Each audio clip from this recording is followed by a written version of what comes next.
Só para informar, nesse quesito, o seu plano recebeu nota 7 durante a avaliação. Tem mais 3 questões: crise climática, povos indígenas e segurança. 15 minutos para a entrevista. O senhor tem mais 3 questões que vão ser perguntadas aqui. O senhor pode deixar. 15, tá? Os 3 especialistas estão para lhe perguntar. Vamos lá, foi pai, acordado com a sua coordenação. O senhor pode controlar o seu tempo aí também. Tá bom, vou tentar ser bem específico. Boa tarde, Rose. Boa tarde, prefeito. Boa tarde, senhores ouvintes que nos acompanham pelo YouTube.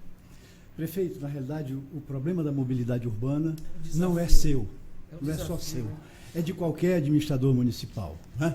A mobilidade urbana, por si só, ela não depende somente de um ente.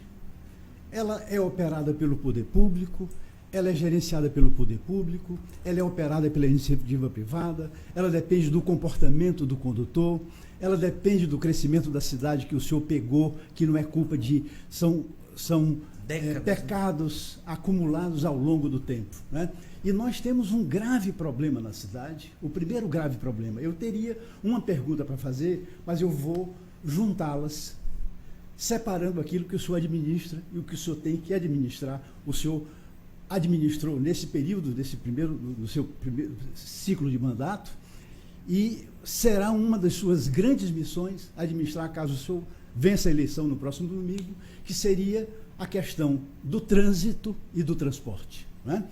E chamaríamos disso, nessa questão da mobilidade, do trânsito e do transporte, eu lhe diria o seguinte: eu não consigo imaginar, prefeito, se resolver o problema do trânsito, e quando a gente fala isso, a gente está falando, começar do pedestre, começar da pessoa com deficiência, do idoso, da mulher grávida que anda, das pessoas que andam na rua, do usuário do ônibus, do motorista do ônibus, do motorista da motocicleta, que o senhor teve coragem de mexer numa fratura exposta há muito tempo em qualquer cidade do mundo, que é conviver com o transporte formal e aquele transporte que gera emprego e renda para muita gente que mora na periferia, né? O senhor administra a questão da carga, essa circulação da cidade, e que não existe humanamente possibilidade de se gerenciar o problema de trânsito de qualquer cidade se não for através de uma tecnologia.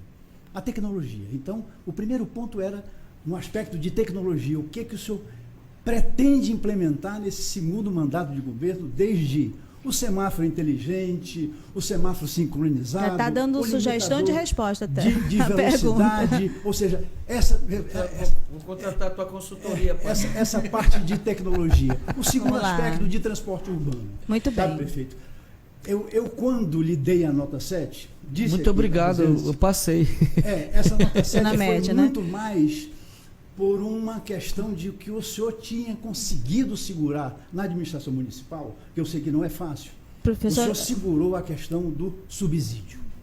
Poucos prefeitos nesse país, de grandes regiões metropolitanas, têm a coragem de se investir quase R$500 milhão por ano para subsidiar o serviço de transporte, pensando do que o pobre pode pagar ou não pode pagar. O seu pecado, que eu sempre defendi, acho que o subsídio não pode financiar a renovação de frota. A renovação de frota, ela tem caminhos como o BNDES, ela tem caminhos como, lá na remuneração da tarifa, a remuneração do capital, a depreciação do equipamento, pode ser transformado nessa questão.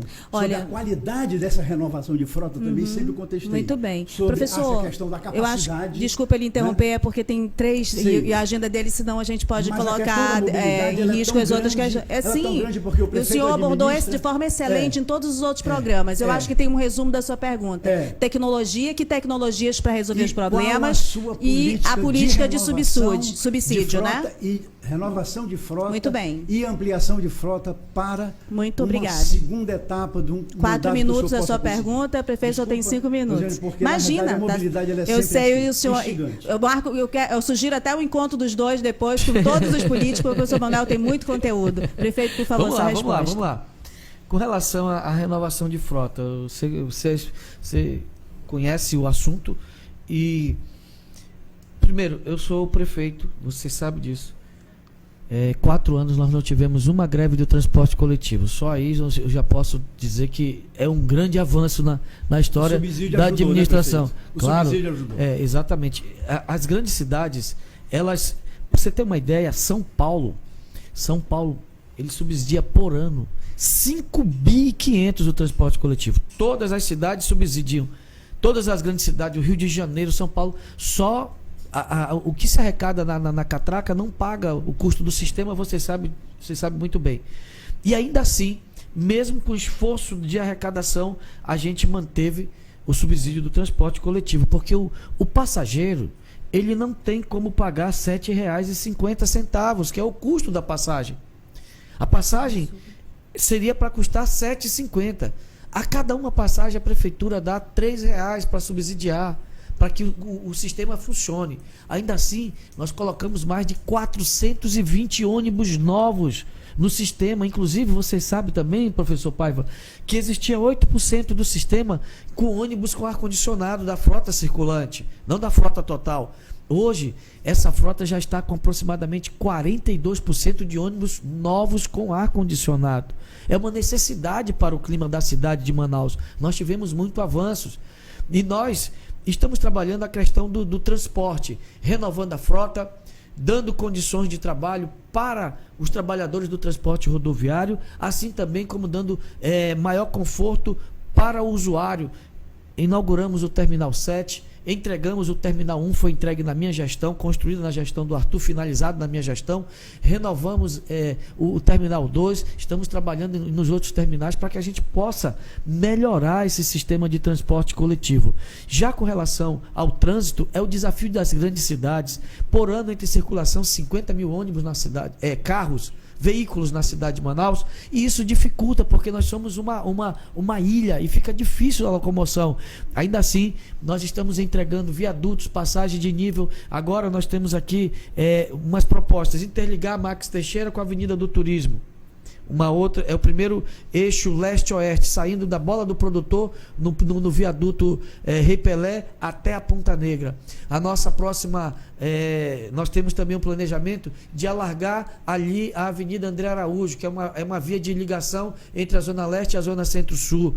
Nós temos ali também a Avenida Perimetral Maneca Marques, no Parque 10, interligá-la até ali a Avenida Efigênio Salles. E um outro gargalo que a gente precisa tirar do trânsito é quando você sai da Djalma Batista com a Recife, você se encontra ali próximo do Carrefour até ali o Aeroclube, e você sai de 6 pistas para 3, fica um gargalo ali na entrada do bairro da União. Esse é um movimento que nós vamos fazer também para poder destravar aquele trânsito naquela área. Então, são ações como essas que a gente pode fazer para melhorar o trânsito, a mobilidade urbana na cidade de Manaus. Inclusive, hoje eu estive no viaduto Márcio Souza, que nós vamos entregar como presente de aniversário de Manaus na próxima quinta, dia 24. É ali da Avenida das Torres, né? Já liberou uma parte, eu passei já ontem por lá, já melhorou para mim. Olha, professor Manuel, como o senhor usou